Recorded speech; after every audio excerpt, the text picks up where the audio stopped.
Hər kəsdə qurd varsa, bax bir dəfə deyirəm, qurdu olanlar üçün. Ay içi qurddular, gəlin yığışın bura. Hamı içi qurtludur. Hə, indi deyirəm sizə. Səhər 3 qaşıq xörək qaşığı ilə boranın dənəsinin tumu. Boranın tumun içi yoxdur, içi onu götürürsünüz. 3 dişdə sarımsaq. Onları atırsınız kofemolkaya, əzirsiniz onları belə mikserdə. Onu səhər ac qarnına yeyirsiniz.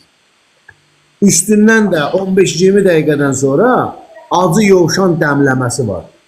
Acı yovşan. Aptekdə də satırlar. Bazarda da, Vasbolun bazarında ot satılan yerdə də, meyvə satılan yerdə acı yovşan satırlar belə çubuqların. Onu da alın, bir xörək qaşığı, bir stəkan üçün. Atın, dəmləyin için. Gündə 2 dəfə, 3 dəfə için qoyub bədəniniz ac qarnına, qoyub dağıtsın qurtarzı bədəninizdən. Tamam.